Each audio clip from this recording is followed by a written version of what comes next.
la lluvia, tan penetrante como la espada, es tan potente como una llama, ella es tan firme como una roca. Es tu palabra, Señor, que nos ofreces.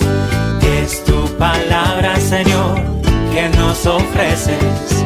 Abramos el corazón, prestemos mucha atención a tu palabra, Señor, que nos ofreces. Un gusto saludarlos, hermanos, hermanas, en este encuentro con la palabra de este cuarto domingo del tiempo ordinario, domingo que prácticamente despide el mes de enero, inicia un nuevo mes, un mes que al menos en nuestro país nos compromete grandemente a la conciencia ciudadana de frente a las próximas elecciones. Este mismo domingo, nuestro país decidirá sus gobernantes para los próximos 4 años y dentro de nuestra actitud como cristianos en este ámbito integral de nuestra fe es fundamental también entender la necesidad de que como cristianos podamos hacer valer también nuestro derecho al voto. Y bien, queridos hermanos, la experiencia de la palabra de Dios de este domingo nos sitúa en San Mateo capítulo 5, versículos del 1 al 12, como son las bienaventuranzas, este sermón de la montaña, mejor conocido dentro de nuestra concepción de esta lectura, y que todos hemos escuchado de alguna u otra manera también dentro de nuestra experiencia cristiana. Y entonces se nos presenta a Jesús como aquel maestro, como aquel que enseña, como aquel cuyas palabras son vistas con autoridad, como aquel cuyas palabras no se habían escuchado. Lo leemos en otro evangelio también al respecto. Y se presenta este Jesús, que hoy no nos propone una normativa, no nos propone un escalafón de normas por cumplir, para agradarle. Nos propone un estilo de vida concreto. Nos propone un compendio entendido para nosotros, pero que realmente se traduce en un estilo de vida. Porque el cristianismo no es una normativa, no es una doctrina moral a seguir o a cumplir, es un estilo de vida. Es una vida que se deja iluminar por la gracia de Dios. Y eso, en este tiempo ordinario, que lo mencionamos hace algunos domingos atrás, es fundamental para poder comprender cómo se vive este tiempo. Que no es un tiempo que puede pasar por menos en comparación con la Pascua, con la Cuaresma o con el mismo Adviento, sino que es un tiempo para ahondar en nuestra condición de discípulos, porque a eso estamos llamados, a ser discípulos. Y hoy se nos presenta un evangelio que se ajusta perfectamente a esta identidad de discípulo, el discípulo que se sienta, que se acoge a los pies del Señor para escucharle, para atender de sus enseñanzas, y esto es lo fundamental en este evangelio que vamos a meditar en este domingo. Así que vamos a iniciar entonces nuestra experiencia de encuentro con la palabra, siempre invocando al Espíritu Santo. El Espíritu Santo, que es artífice también para encontrarnos con Dios, para iluminar nuestra mente, para dejar aquellas cosas que quizás nos afectan y poder verdaderamente conectarnos con nuestra oración a través de la Sagrada Escritura.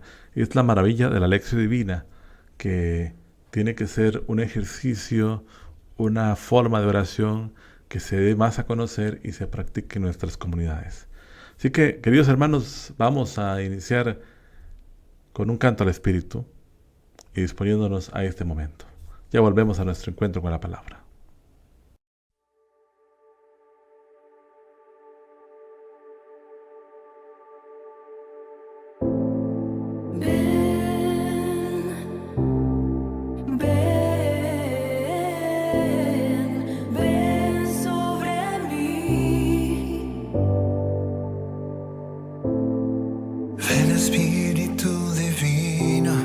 Manda tu luz desde el cielo. Padre amoroso del pobre, don en tus dones espléndido. luz que penetras las almas, fuente del mayor consuelo.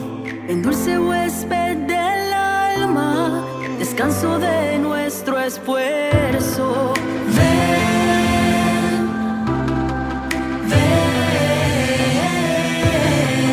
ven sobre mí. Sobre mí, ven. Ven, ven, ven sobre mí.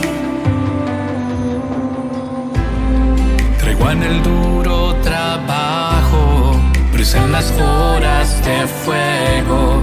Gozo que enjuga las lágrimas y reconforta en los duelos. Llega hasta el fondo del alma, divina luz y enriquecenos. Mira el vacío del hombre, si tú le faltas por dentro.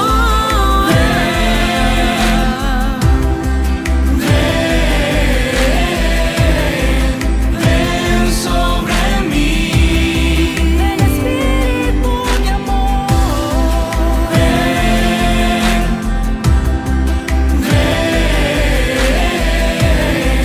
Ven sobre mí.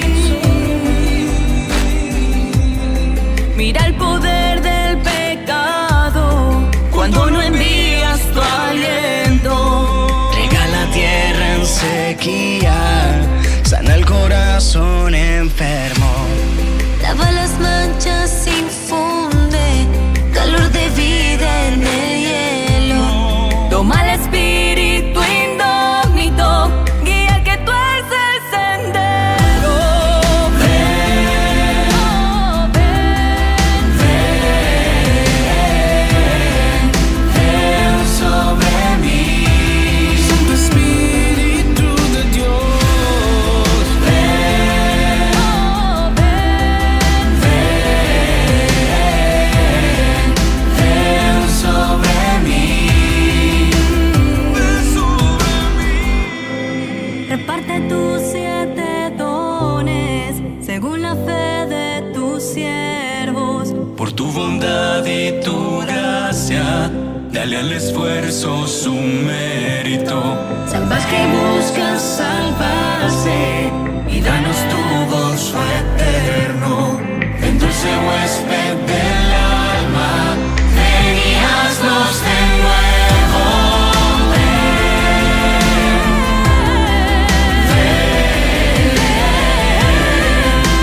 Ven sobre mí. Ven sobre mí.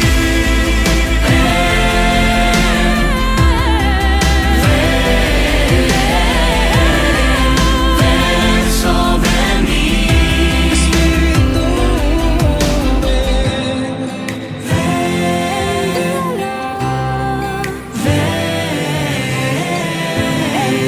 Ven sobre mí.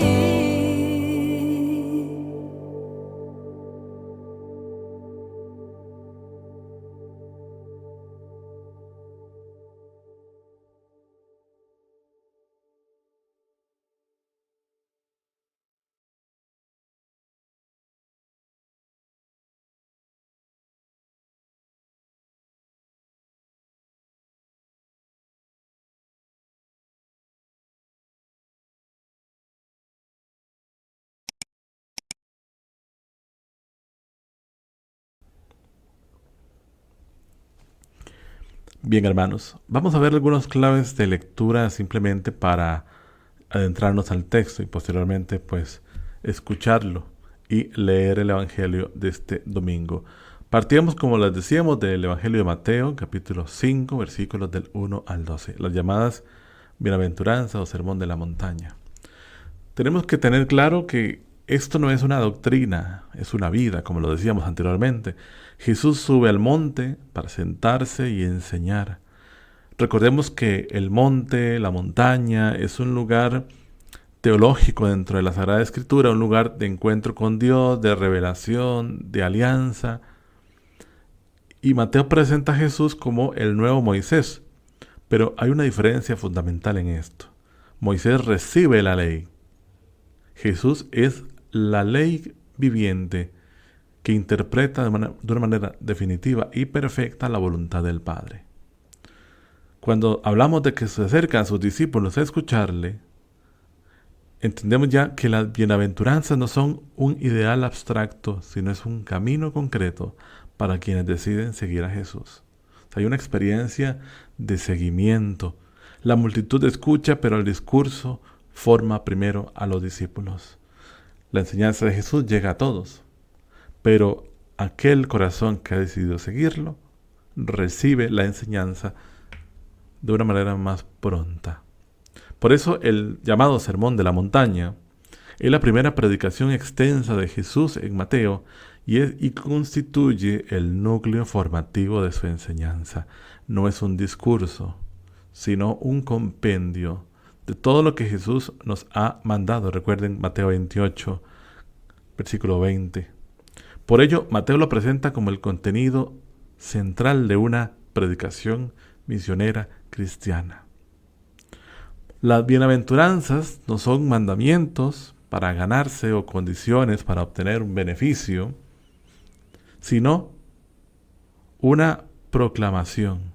Jesús declara bienaventurados a aquellas personas porque Dios ya está actuando en sus corazones, y podríamos decirlo porque se han dejado a Dios actuar en sus vidas. Hay una ruptura con la lógica dominante. Jesús proclama felices a los pobres, a los afligidos, a los perseguidos.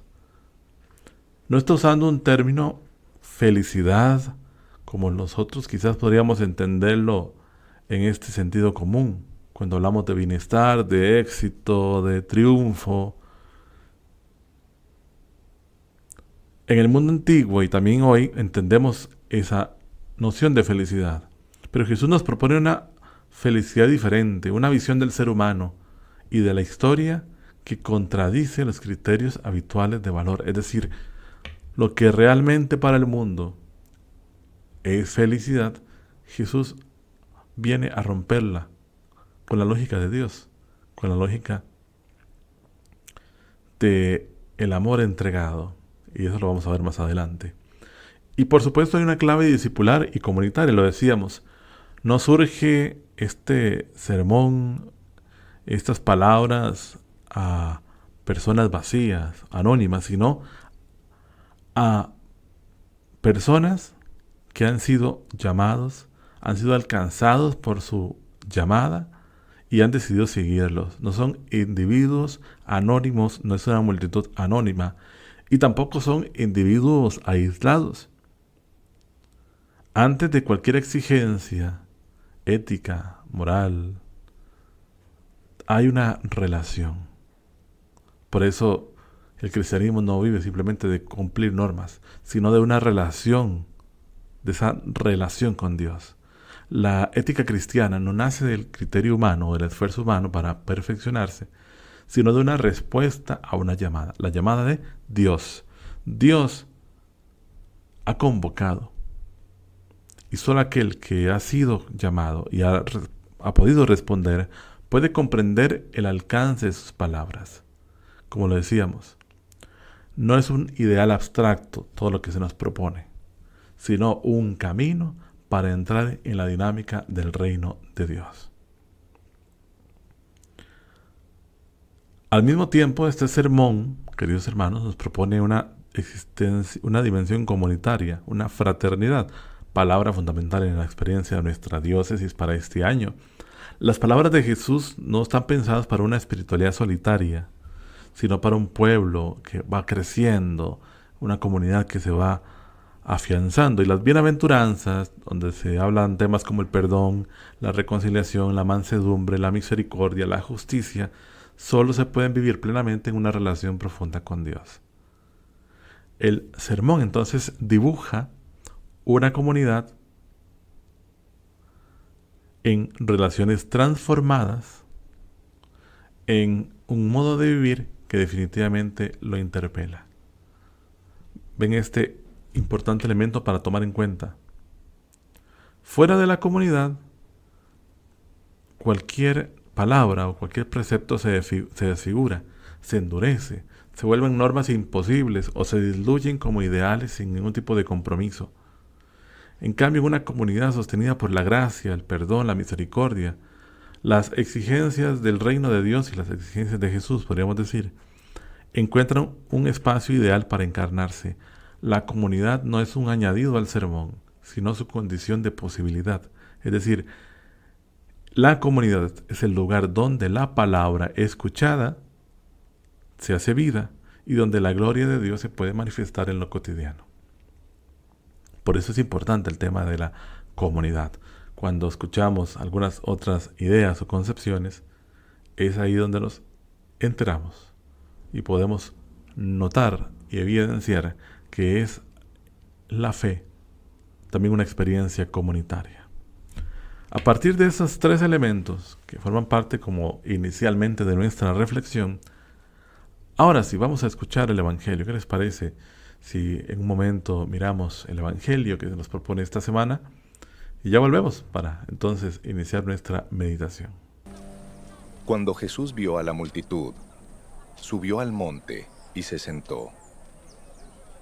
Entonces sus discípulos se le acercaron, y él comenzó a enseñarles diciendo: Bienaventurados los pobres en espíritu, porque de ellos es el reino de los cielos. Bienaventurados los que lloran, porque ellos recibirán consolación. Bienaventurados los mansos, porque ellos heredarán la tierra. Bienaventurados los que tienen hambre y sed de justicia, porque ellos serán saciados. Bienaventurados los misericordiosos, porque ellos serán tratados con misericordia. Bienaventurados los de limpio corazón, porque ellos verán a Dios. Bienaventurados los pacificadores, porque ellos serán llamados hijos de Dios. Bienaventurados los que padecen persecución por causa de la justicia, porque de ellos es el reino de los cielos. Bienaventurados serán ustedes cuando por mi causa los insulten y persigan, y mientan y digan contra ustedes toda clase de mal. Gócense y alégrense, porque en los cielos ya tienen ustedes un gran galardón, pues así persiguieron a los profetas que vivieron antes que ustedes. Y bien, hermanos, partamos de tres ideas, como siempre lo hemos venido haciendo, y vamos a tomar la Lumen Gentium como un elemento por ahí catequético para unirlo a la reflexión que tenemos. La santidad como una vocación universal se muestra y se manifiesta en el horizonte de este sermón de la montaña. Recordemos que la santidad no es un ideal reservado a personas con una dotada de una cualidad que trasciende por encima de otros, sino que es la vocación de todos los fieles, independientemente del estado de vida. Hay que ser perfectos como vuestro Padre Celestial es perfecto, diría el mismo capítulo 5, versículo 48. Es esta vocación a la santidad una llamada a todos, sacerdotes, consagrados, laicos, padres de familia. Absolutamente todos estamos llamados a esta santidad. El sermón aparece como el camino orientado a la perfección, que no es una ética mínima ni consejos opcionales, sino un camino para alcanzar la santidad. Y el cristianismo es un proceso dinámico de conformación, de configuración con la voluntad del Padre, cuyo criterio es una justicia mayor que los escribas y fariseos. Todos los miembros de la Iglesia estamos llamados a esta plenitud de la vida cristiana y a la perfección en la caridad. No nos introducimos en una dinámica de diferenciar cristianos ordinarios a cristianos perfectos. Es absolutamente universal esta llamada que nos propone el Señor, y a la luz de la Lumen Gentium hablando de la santidad. Configurarse con el reino, entrar en la dinámica del reino de los cielos, no nos puede llevar a otra cosa que buscar la santidad.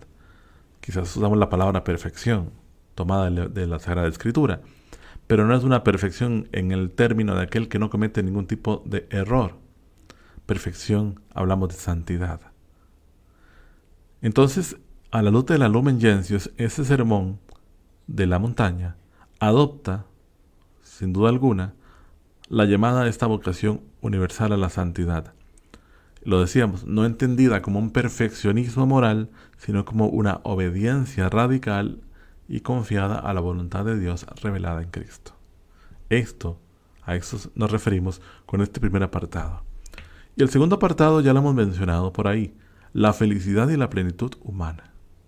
Mientras la felicidad social, lo que podemos entender como felicidad, hoy se ha reducido a términos como bienestar, éxito, reconocimiento, seguridad, autorrealización, la tradición cristiana entiende esta felicidad como la plenitud de vida en relación con Dios, una plenitud que se realiza a través de la gracia y a través de la práctica en la obediencia y el amor.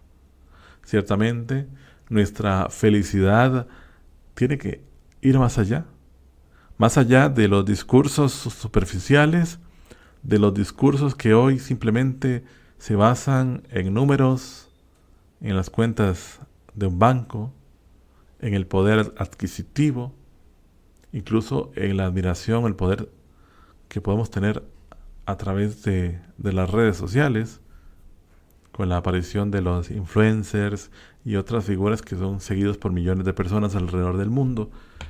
Quizás podríamos reducir la felicidad a conceptos muy limitados en cuanto a lo que significa esta experiencia. El Sermón de la Montaña, que se abre con las bienaventuranzas, ya establece una inversión decisiva de los criterios habituales de felicidad. Llamamos felices a personas con ciertas características que hoy socialmente no tendrían para la sociedad comprendida este adjetivo. Esta felicidad no es un estado psicológico, no es una recompensa social, sino la experiencia de plenitud que proviene de aquel que se siente parte y asume su papel dentro del reino de Dios. Por eso la felicidad cristiana no se comprende desde la satisfacción de los deseos, sino desde la orientación de toda la vida hacia la voluntad de Dios. Y desde la perspectiva entonces de este sermón de la montaña, de esta palabra de Dios, no es una ética del sacrificio por el sacrificio, ni es una negación de la felicidad, sino la redefinición radical de lo que significa ser feliz. Y esto es fundamental. Quiere decir, no entendamos esto como la comprensión de que no se puede ser feliz por otros logros materiales o por la obtención de reconocimientos. Pero tenemos que tener claro que la felicidad auténtica no viene de esos parámetros, sino de la coherencia entre la vida del creyente y la voluntad de Dios. En palabras de Mateo y de la Lumen Gentium que estamos meditando, el ser humano es verdaderamente feliz cuando no tiene más, sino cuando vive conforme a aquello para lo que ha sido creado, la comunión con Dios y la comunión con sus hermanos. Y aquí volvemos al tema de la fraternidad. La plenitud del ser humano, el sentirse pleno, que su existencia tenga un sentido y que su vida realmente marque la diferencia. Por eso, ante otras nociones de felicidad, que a veces en ocasiones pueden ser muy pasajeras, muy superfluas, muy ambiguas, recordemos lo que significa realmente ser feliz. Y podemos verlo desde el cristianismo, también podemos verlo desde de una filosofía más humanista, más holística, para entender verdaderamente la plenitud de lo que es ser humano. Y como elemento fundamental, ya lo dijimos, la realización del ser humano también en virtud de su comunión con los demás. La Iglesia es pueblo de Dios, no describe una realidad meramente institucional, sino una forma concreta de vivir. El cristianismo, el ser cristiano, implica pertenecer a una comunidad para existir, relacionarse y actuar. Por eso la santidad, que lo dijimos hace un momento, no se agota en la interioridad del creyente ni en prácticas aisladas individuales o privadas, sino en la trama ordinaria de la vida cotidiana, donde se configuran las relaciones sociales y humanas. Y el Sermón de la Montaña, a partir de las bienaventuranzas, nos ofrece criterios concretos para esta vivencia. Recordemos aquel Evangelio de la luz y de la sal, que no son acciones extraordinarias, sino una presencia constante y discreta que transforma desde adentro. La sal actúa sin hacerse notar. La luz ilumina simplemente siendo lo que es. De este modo, en la praxis cristiana, las bienaventuranzas, en la misericordia, en la búsqueda de la justicia, de la paz, del amor al enemigo, se convierten en testimonio cuando se introducen en una lógica distinta en las situaciones habituales de la vida. En la familia, en el trabajo, en la convivencia social, en la participación ciudadana, ahí hacemos presente las bienaventuranzas cuando rompemos la lógica del mundo y partimos desde la lógica del reino de Dios. Por eso, interesante esto de la luz y de la sal, la transformación desde adentro, la transformación desde lo que es. Por eso el Señor nos está pidiendo situaciones extraordinarias, prácticamente antinaturales, sino vivencia cotidiana que transforma y que empieza a dar pasos de transformación desde adentro. No hablamos de una ética privada o intimista, sino una forma de vida que transforma silenciosamente al mundo desde adentro, como ya lo decíamos.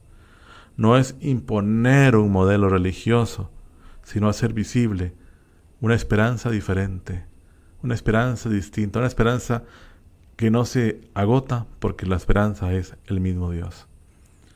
Por eso, la comunidad cristiana, cuando vive las exigencias evangélicas en lo cotidiano, es un testimonio creíble de que hay una manera de vivir, que sí es posible, y que el reino de Dios está actuando en la historia del ser humano.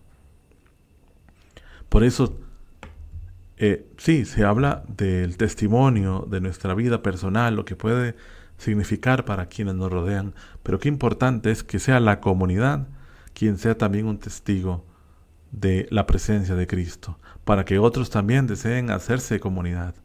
Romper los paradigmas del hombre individual que tiene que sobrevivir a esta selva de concreto, sino que realmente podamos volvernos hermanos, fraternos, aplicar la fraternidad no como un discurso bonito para engañarnos quizás de las convivencias sociales que muchas veces pasan por problemas, sino verdaderamente entenderlo como un estilo de vida, porque es el estilo de Jesús. Queridos hermanos, a partir de esta reflexión, preguntas para poder compartir en familia, también están en el subsidio que usted puede también descargar en nuestras redes sociales. Algunas preguntas. ¿Creemos que la santidad es algo de personas muy religiosas o también puede aplicarse a nuestra vida cotidiana? ¿Qué actitudes del Sermón de la Montaña nos resultan más difíciles para vivir en familia? También es una pregunta muy interesante. Cuando pensamos en ser felices, lo decíamos, ahora, ¿qué cosas solemos asociar espontáneamente con la felicidad? ¿En qué se parece y se diferencia en esta felicidad de la concebida en las bienaventuranzas? Y qué gestos cotidianos nos ayudan a creer que el reino de Dios ya está presente entre nosotros.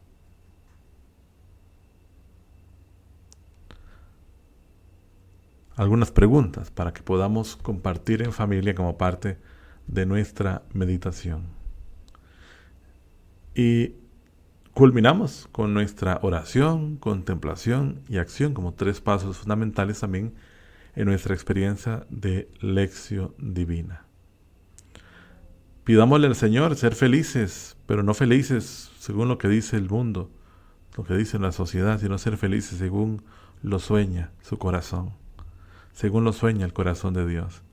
Por eso, enséñanos a vivir, Jesús, como hijos del Padre que buscan la felicidad que nace del perdón, de la paz, de la justicia, y que tu Espíritu nos ayude a comprenderte, a escucharte y a vivir en cada palabra. Hay un extracto de un mensaje del Papa Benedicto XVI en la Jornada Mundial de la Juventud del 2012, que vamos a poner en pantalla también para compartirlo con ustedes, haciendo ya el cierre de nuestro encuentro de hoy. Dice el Papa Benedicto: en realidad, todas las alegrías auténticas, ya sean las pequeñas del día o las grandes de la vida, tienen su origen en Dios, aunque no lo parezca a primera vista, porque Dios es comunión de amor eterno, esa alegría infinita que no se encierra en sí misma, sino que se difunde en aquellos que Él ama y que le aman. Dios nos ha creado su imagen por amor y para derramar sobre nosotros su amor, para calmarnos de su presencia, colmarnos de su presencia y su gracia. Dios quiere hacernos partícipes de su alegría divina y eterna, haciendo que descubramos que el valor y el sentido profundo de nuestra vida está en el ser aceptados, acogidos y amados por Él. Y no con una acogida frágil como puede ser la humana, sino con una acogida incondicional como lo es la divina. Yo soy amado, tengo un puesto en el mundo y en la historia, soy amado personalmente por Dios. Y si Dios me acepta, me ama y estoy seguro de ello, entonces sabré con claridad y certeza que es bueno que yo sea, que exista.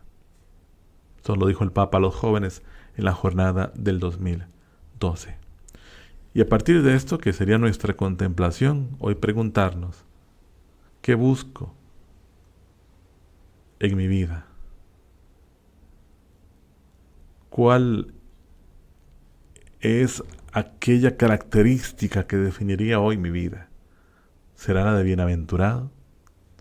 ¿Seré hoy poder considerarme bienaventurado según nos lo presenta Jesús? ¿O en qué estoy fundamentando mi alegría?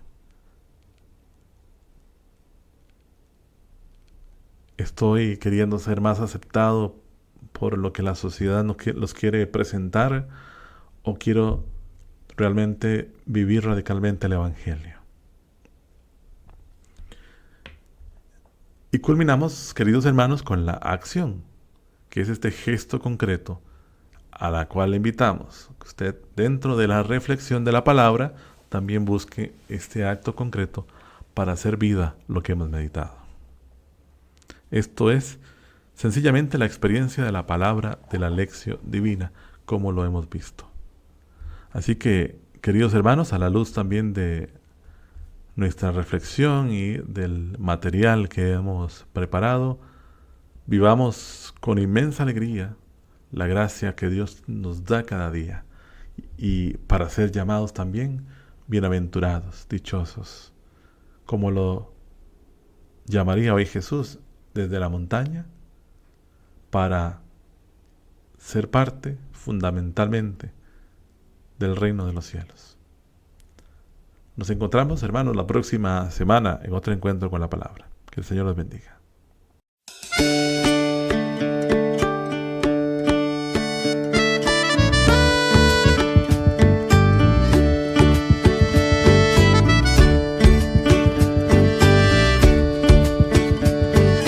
Es tan fecunda como la lluvia, tan penetrante como la espada, es tan potente como una llama, ella es tan firme como una roca. Es tu palabra, Señor, que nos ofreces, es tu palabra, Señor, que nos ofreces. Abramos el corazón, prestemos mucha atención a tu palabra, Señor, que nos ofreces.